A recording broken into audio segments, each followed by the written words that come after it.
જિંદગી ના? તો કે ના, મારી જિંદગી તો સાવ મહેંગા જેવી થઈ ગઈ છે. તોય મને સમજાયું નહીં. મેં કીધું અચ્છા, એકદમ ખુલ્લી એમ કમ્ફર્ટેબલ? તો કે ના, મારી જિંદગી તો સાવ લહેંગા જેવી થઈ ગઈ. તો મેં કીધું અચ્છા, નાળાની જેમ એકદમ ટાઈટ થઈ ગઈ છે, બહુ ફિટ રહે છે? તો કે ના, એમાં ચેન જ નથી. લો કાકા, સીધું મને નહોતા કહી શકતા કે મને ચેન નથી મળતો તને જોયા વગર. મને કે મળશે નથી. અને પછી બાજુના ગામમાં જ એક આમંત્રણ, હમણાં એક આમંત્રણ હતું, હું ત્યાં હાજરી આપીને આવી છું. લગ્નનું આમંત્રણ હતું અને કંકોત્રીમાં ચોખ્ખું લખેલું હતું કે પીઠેલાને અહીંયા લગ્નમાં આવવાનું નહીં.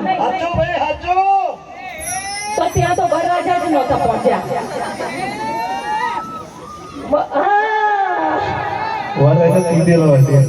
વરરાજા લગ્નમાં ન પહોંચ્યા. તો અમે ત્યાં એને તેડવા ગયા. તો કે ના, કંકોત્રીમાં લખ્યું છે પીઠેલાને આવવાનું નહીં, એટલે વરરાજા પહેરવા જ ના આવ્યા.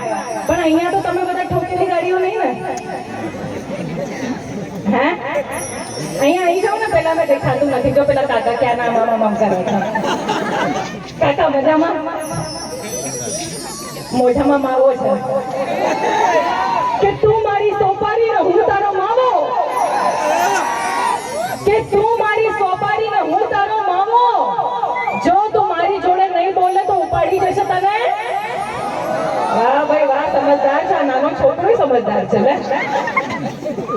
તો આજે અહીંયા આપ તમામ લોકો આવ્યા છો, તો તમે લોકો જ્યારે અહીંયા જેટલા માંડવનું ગ્રુપ છે, તમે લોકો છોકરી જોવા જાઓ ત્યારે એને પ્રશ્ન શું કરો છો, સવાલ શું કરો છો? હે, શું સવાલ કરો છો? એટલે તમે તો ઘાયલ લાગો છો યાર. ઘાયલ આશિક કોને આશિક છો? ઘાયલ? દગો મળ્યો છે? બેવફાઈ થઈ છે? તમારું દિલ તૂટ્યું છે? તમને તો 100% બ્લોક કરી દીધી હશે. તો શું લેવા કામ કરો છો? તમને બ્લોક કરી દે કોઈ? તમારા કામ જ એવા છે. આ તો વટતી કે અમારા તો કામ જ એવા છે. અહીંયા કોઈને મારા માટે શાયરી કરવી છે? નહીં કરવી? તમારા માટે તો સ્પેશિયલ શાયરી આ લોકો વિચારીને લઈ ગયા. તો હું એ જ કહું છું, અમારા માટે કોઈ એક આવે અહીંયા મારા માટે શાયરી કરવા, તો કાળા ભાઈ તો જો એમને તમારા માટે ચશ્મા લગાવ્યા છે. માથામાં બધી લગાવે ચશ્મા એવા તો તમારા માટે મને અમે ત્યાંથી આવ્યા ને મળી દીધા, એટલે કે તમારે એક મમતા સોની માટે એક શાયરી બોલવાની. અચ્છા, તમને કોઈએ કીધું? મને એવું કીધું. મને કે મમતા સોની આવે ને તો તમારે એક એવી શાયરી બોલવાની. આપણે કે ઇંગ્લિશ વાળી નહીં. આ બધા છે ને, બધા ઠોકેલા નથી, અડધા ઠોકેલા છે, અડધા સાદા છે. ના, એવું નહીં, બધા સારા છે. એમ તો આજે સાદરામાં અહીંયા પ્રોગ્રામ છે. અહીંયા ગુજરાતમાં ખબર નહીં કેટલા સાદરા ગામ છે, ત્યાં બધેથી ફોન આવી ગયા કે અમે તો આવી ગયા છે, તમે ક્યારે આવશો? પણ હું તો આ સાદરામાં આવી છું. અમારા બીજા સાદરા ગામમાં લોકો પહોંચી ગયા પ્રોગ્રામ જોવા.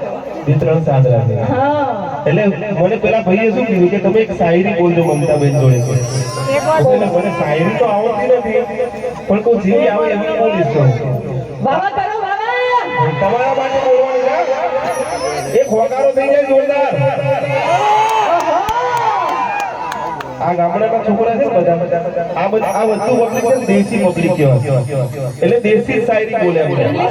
ઇંગ્લિશ ના ફાવે. તમે જે ઇંગ્લિશ ને હિન્દી બોલો એ બધું અમને ખબર જ ના પડે.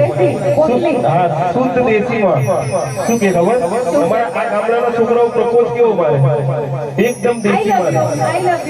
એકદમ દેશી નો પ્રપોઝ મારે કેવો ખબર? બોલું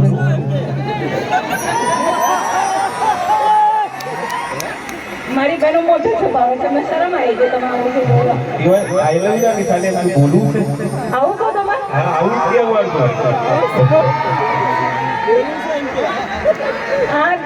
વાહ, આ તો કે બનતા કે કોઈને પ્રેમની ખબર નથી હોતી. આ ટોળાને બધી ખબર પડે છે કે કોઈને પ્રેમની ખબર નથી હોતી, તો કોઈને પ્રેમની અસર નથી હોતી. કોઈને પ્રેમની ખબર નથી હોતી, તો કોઈને પ્રેમની અસર નથી હોતી. બહુ ઓછાને મળે છે સાચો પ્રેમ આ જગતમાં કોઈને સાચો પ્રેમ મળ્યો છે અહીંયા? પેલા કાકાઈ ના પાડે છે ને. સાચો પ્રેમ નહીં મળ્યો સાચે? કેટલા છોકરાઓ છે તમારા? એક તો પ્રેમ નથી? ના પાડે છે લે. જોઈ લો એમની ઘરવાળી જ્યાં હોય ના પાડે છે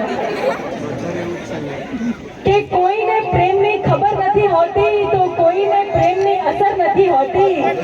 બહુ ઓછાને મળે છે સાચો પ્રેમ આ જગતમાં. બહુ ઓછાને મળે છે સાચો પ્રેમ આ જગતમાં, પણ જેને મળે છે ને એને કદર નથી હોતી. પણ તમારા લોકોનું જે પ્રેમ અમને મળી રહ્યું છે એની અમને ખબર પણ છે, એની અસર પણ છે અને એની ખૂબ જ કદર પણ છે. પણ છોકરાઓ કાયમ શિકાયતો કરતા હોય ને પોતાની વાડીને કે તને તો મારી કદર જ નથી. હે બહેનો, આવું કહે છે ને છોકરાઓ, તને તો મારી કદર જ નથી. અને ઉપરથી છોકરી બી સામેથી કહે જો બકા તકલીફ તો રહેવાની. એટલે બધું એડજસ્ટ કરી લેવાનું. તો આજના